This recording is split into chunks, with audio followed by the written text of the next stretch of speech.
Oke, assalamualaikum warahmatullahi wabarakatuh. Ketemu lagi bareng saya YouTuber Amatiran. Oke teman-teman, di video kali ini kita akan mereview sebuah aplikasi, yaitu aplikasi untuk bidang usaha di bagian jasa ya teman-teman. Ya bisa bermacam-macam, bisa di jasa apa aja. Di sini saya kebetulan di bidang jasa sablon dan bordir komputer. Jadi yang berhubungan dengan jasa penjualan semuanya bisa menggunakan aplikasi ini.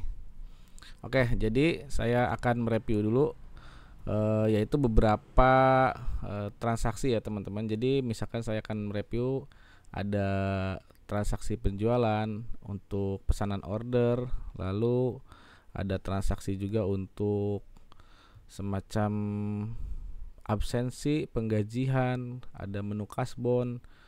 Lalu di sini juga kalau saya sebutin satu-satu ya teman-teman, di sini ada yang namanya dashboard jasa. Ini adalah dashboard ini adalah laporan lengkap untuk grafik nanti antara pergerakan di harian dan bulanan. Lalu di sini ada data transaksi.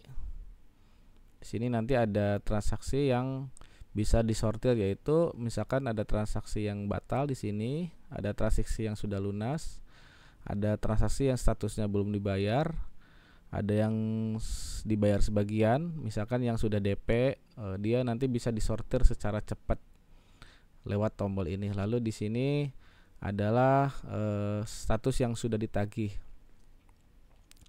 Nah ini untuk ditagih ini juga memudahkan kita ya. Jadi bila mana si nota itu sudah dikirimkan ke pelanggan kita, maka si nota ini akan statusnya berubah menjadi biru atau menjadi ditagih. Supaya apa? Supaya nanti dia untuk si kasirnya itu tidak bisa merubah lagi atau mengedit lagi nota yang sudah ditagih, karena dia statusnya sudah dikirimkan ke pelanggan, tinggal menunggu pembayaran. Dan ini adalah untuk menambah transaksi. Lalu di sini ada menu monitoring. Di sini ada menu jadwal pekerjaan. Jadi nanti barang yang sudah di order, yang sudah dicatat akan tampil di jadwal pekerjaan. Jadi ini untuk antrian jadwal pekerjaan. Jadi barang mana aja yang sudah masuk di sini, nanti itu yang akan dikerjakan lebih dulu. Lalu ini ada hasil produksi, untuk tampilannya hampir sama. Nanti untuk ini adalah menu untuk si bagian tim produksi di operator. Lalu di sini ada pos penjualan. Ini kebetulan nih kita juga ada cabang untuk toko ya teman-teman ya. Jadi di sini kita terpisah untuk tokonya, yaitu ada outlet terpisah intinya. Ini penjualannya di sini menunya. Lalu ini ada menu pelanggan seperti biasa. Ini menu produk, kategori satuan, standar. Ini menu keuangan, kas pengeluaran. Lalu ada laporan, ada grafik, profil, WhatsApp. Nah ini aplikasinya juga bisa terhubung dengan WhatsApp. Maksudnya terhubung dengan WhatsApp itu, jadi setiap ada transaksi barang masuk atau order masuk, dia akan ada notifikasi yang terkirim ke WhatsApp. Lalu setiap pembayaran ada juga notifikasi yang masuk ke WhatsApp kita. Jadi semuanya setiap transaksi pergerakan di karyawan kita semuanya ada laporannya. Lalu ada menu penggajian, yaitu ada untuk absensi seperti ini. Nanti kita tinggal klik hadir aja. Lalu ada pengaturan gaji, ada rekap, ada menu kasbon dan laporan kehadiran dan lain-lain. Di sini ada pengaturan. Oke, jadi untuk menunya seperti itu. Oke, jadi saya akan coba untuk mencontohkan. Di sini kita mulai dulu dengan data transaksi ya teman-teman. Jadi kita pertama-tama akan menambahkan data transaksi. Kita contohkan ada pelanggan kita yang memesan barang jasa kepada kita. Saya masuk ke menu transaksi. Di sini kita tambah transaksi. Lalu kita cari dulu pelanggannya. Misalkan di sini saya pilih saja Shopee Indonesia. Nah, kita pilih produknya. Sini misalkan kita bordir jaket ya teman-teman. Nah, di sini kalian bisa isi keterangannya, misalkan lambang Garuda.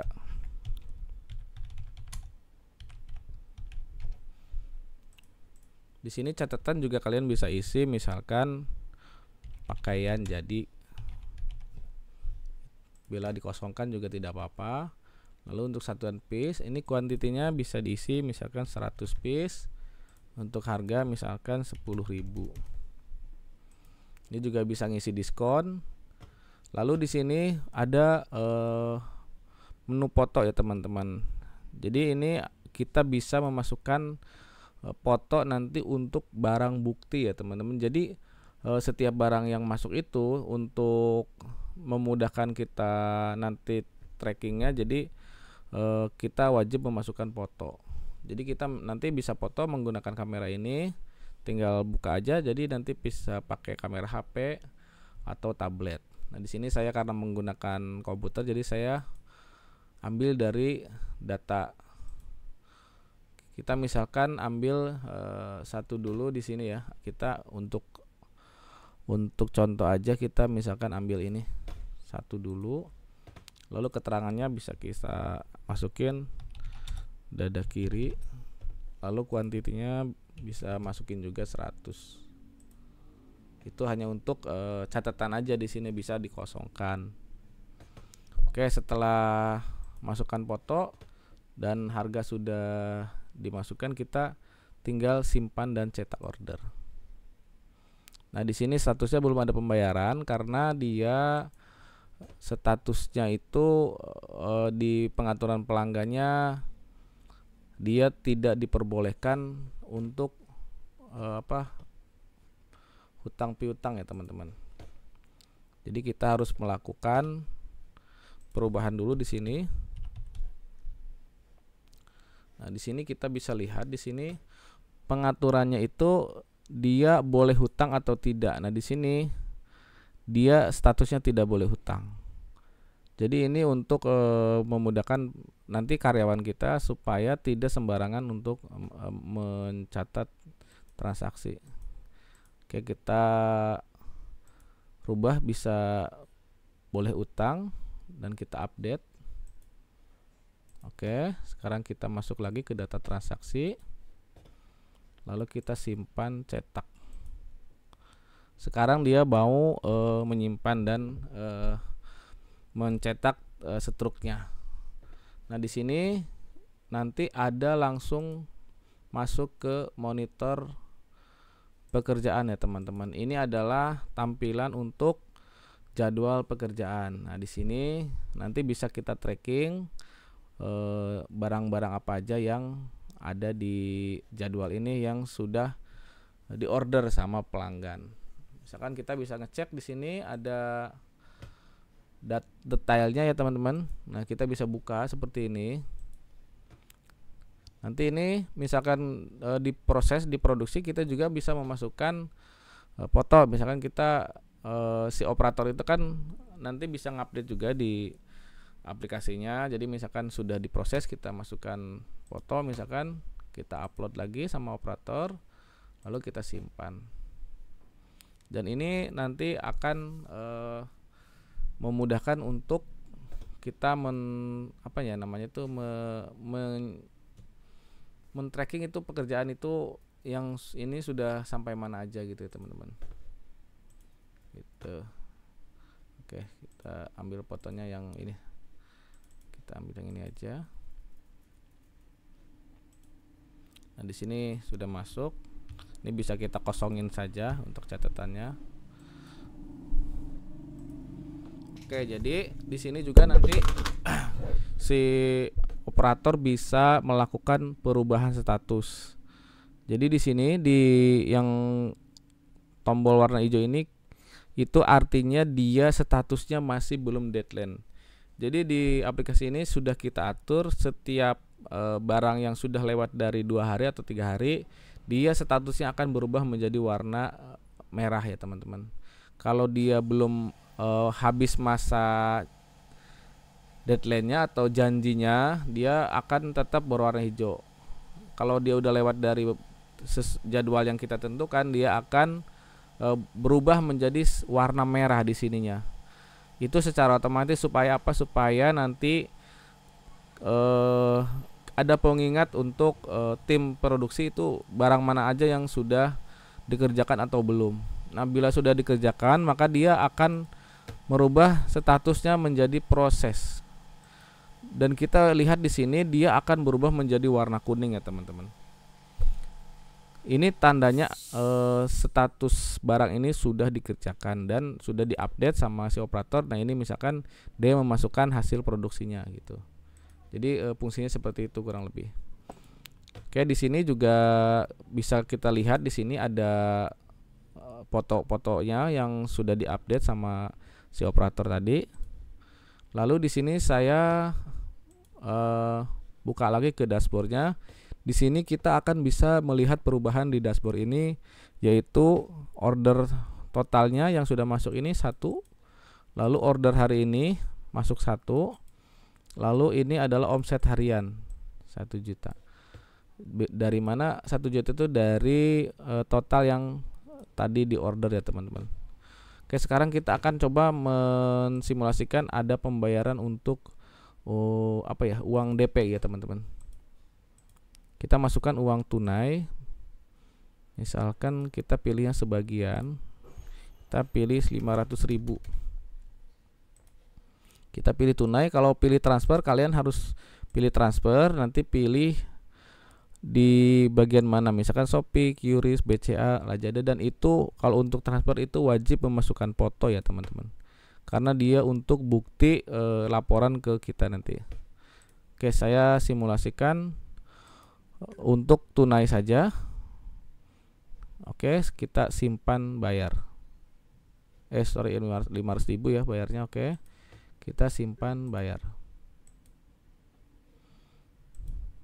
Oke, nah di sini saya juga sudah memasukkan untuk laporan transaksinya ke otomatis terkirim ke WhatsApp saya teman-teman. Jadi setiap transaksi yang sudah masuk atau sudah dicatat, dia akan mengirimkan secara otomatis ke WhatsApp kita. Nah, ini contohnya barusan ada masuk transaksi nomor 1, pelanggannya dari Shopee, jumlah bayarnya 500, sisa tagihannya 500. Ini untuk pembayarannya bayar tunai ya teman-teman. Nah, kita jadi akan memudahkan untuk melacaknya. Jadi kita langsung nggak perlu banyak tanya lagi, kita langsung cek aja di m-banking ya. Oke, sekarang kita lihat di dashboard ada perubahannya seperti ini teman-teman. Jadi di sini tadi ini masih sama, omsetnya masih sama. Ini omset itu adalah order yang masuk di hari ini, dan ini adalah penerimaan. Penerimaan itu adalah penerimaan uang tunai ataupun transfer ya teman-teman. Lalu di sini untuk pengeluaran kita coba akan melakukan pengeluaran. Di sini saya akan menambahkan transaksi pengeluaran, misalkan kita beli benang, kita di online misalkan 1, misalkan kita 100.000, lalu kita pilih pieces, lalu kita bayarnya menggunakan tunai ya teman-teman. Dari kas penjualan kita bayar, lalu kita simpan. Sekarang kita lihat lagi ke dashboardnya teman-teman, ada perubahan lagi, di mana di sini ada penambahan transaksi pengeluaran sebanyak 100.000. Kalau untuk omset produksi ini adalah laporan dari pekerjaan ya teman-teman. Ini adalah laporan catatan untuk si operator teman-teman. Misalkan si operator ini dia memproduksi sebuah jaket, misalkan produknya jaket yang tadi di order ya. Lalu di sini misalkan dada kiri jumlahnya misalkan 100. Nah, di sini adalah stick, itu adalah stick yang di mesin ya teman-teman. Misalkan 20.000.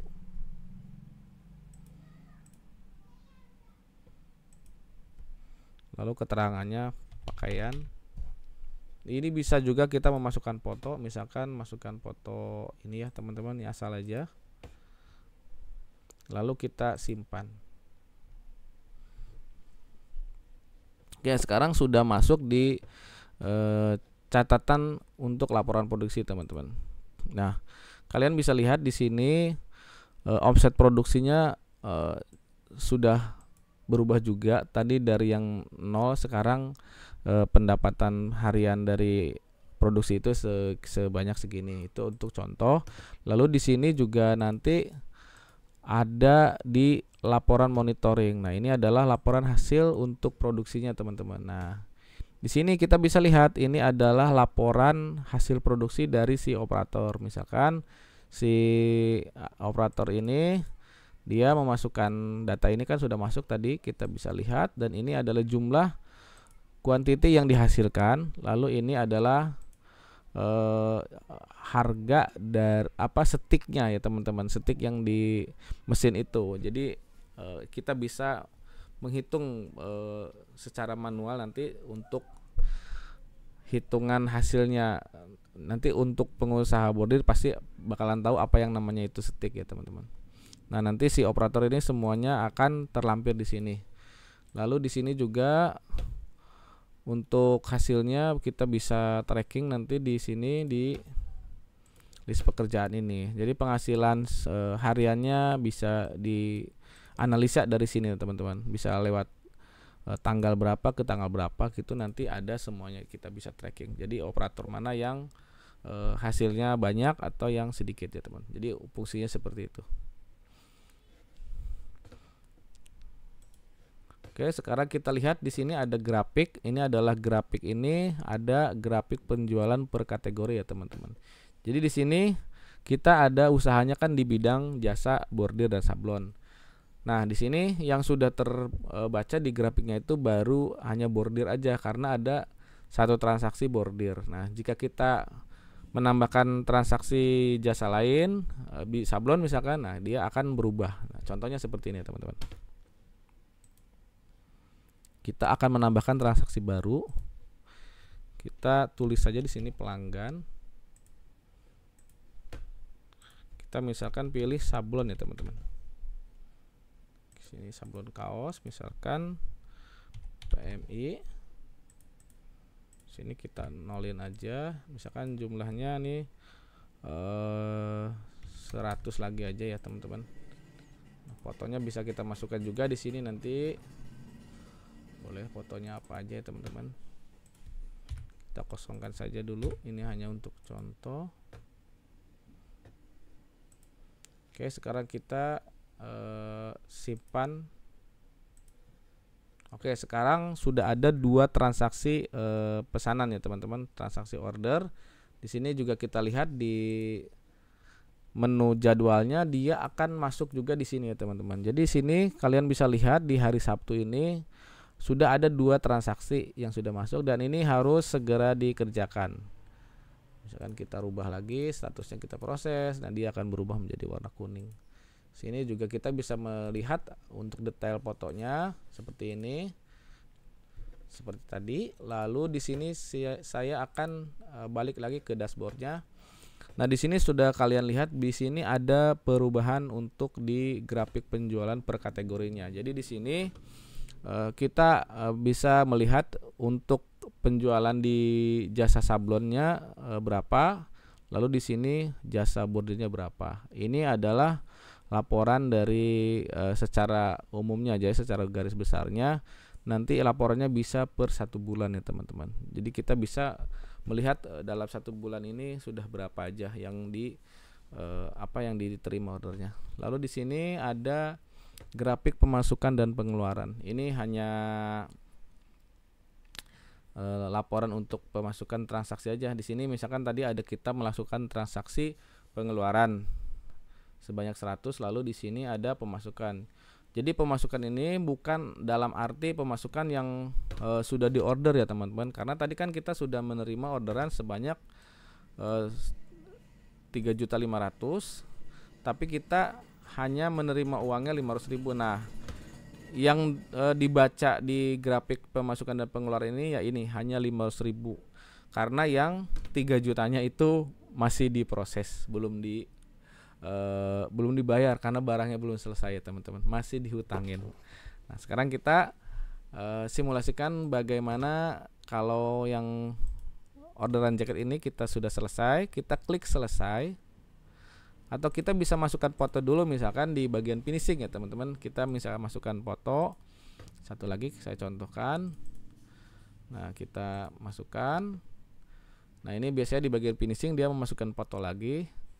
Lalu setelah masukin foto dia akan pilih statusnya selesai ya teman-teman.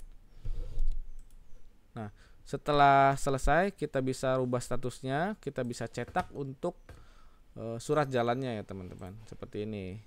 Nah kita bisa menggunakan printer kecil seperti ini atau yang besar seperti ini. Lalu bisa di print untuk surat jalannya. Lalu di sini status di jadwalnya, di antrian jadwalnya itu dia otomatis akan menghilang ya teman-teman. Jadi dia sudah, intinya sudah tidak ada lagi. Jadi operator udah agak lega, tidak perlu pusing-pusing lagi mengatur jadwal pekerjaan. Nah lalu kita lihat lagi di dashboard ya teman-teman. Di sini kita akan melakukan transaksi pelunasan dulu ya teman-teman dari pesanan atas nama Shopee ini. Kita masuk, lalu kita bayar, kita pilih transfer ya teman-teman. Kita coba transfer misalkan ke Shopee, lalu kita cari dulu foto transaksinya, misalkan satu ini. Nah ini adalah contoh ya teman-teman. Kita masukkan, ini harusnya bukti transfer yang dimasukkan ke sini, tapi ini ternyata nama orang. Karena belum ada, maka kita simpan aja. Oke, kita simpan. Lalu di sini akan masuk lagi untuk transaksi pembayaran dari Shopee Indonesia. Jumlah bayarnya 500, sisa tagihannya sudah 0. Untuk metodenya dia via transfer. Kalau yang tadi bayar tunai, kalau yang kedua ini via transfer. Lalu kasirnya atas nama Nadia Bodir. Lalu di sini di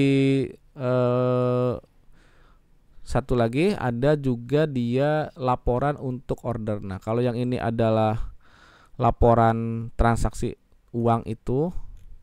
Jadi sorry teman-teman, saya ulang ya. Untuk laporan transaksi keuangan saya hanya memasukkannya ke WhatsApp saya pribadi. Jadi yang tahu laporan notifikasinya hanya saya. Kalau yang order masuk ini saya masukkan ke dalam grup ya teman-teman. Jadi di dalam grup ini ada beberapa orang, supaya apa? Supaya dia bisa tahu semuanya setiap ada transaksi yang masuk, order yang masuk. Di bagian penerimaan, bagian operator atau kepala operator, dia tahu barang mana yang masuk hari ini gitu. Nanti dia juga bisa melihat fotonya seperti ini ya teman-teman. Dia bisa langsung buka melalui link ini, tuh seperti ini. Jadi semuanya bisa dengan mudah untuk men-trackingnya. Oke, setelah masuk transaksi kita lihat di sini. Di sini ada perubahan di pemasukannya menjadi 1 juta ya teman-teman. Karena di sini sudah dilakukan pelunasan di transaksi dari Shopee. Di sini juga fotonya bisa dilihat, detail-detailnya mudah. Sini juga bisa kita print untuk apa itu namanya, seperti SPK, surat perintah kerja, seperti ini kurang lebih. Oke, jadi kurang lebihnya seperti itu. Nanti akan kita lanjut di pembahasan selanjutnya. Untuk sekarang cukup dulu sampai di sini. Nanti untuk menu selanjutnya kita akan lanjut di video berikutnya. Oke, assalamualaikum warahmatullahi wabarakatuh.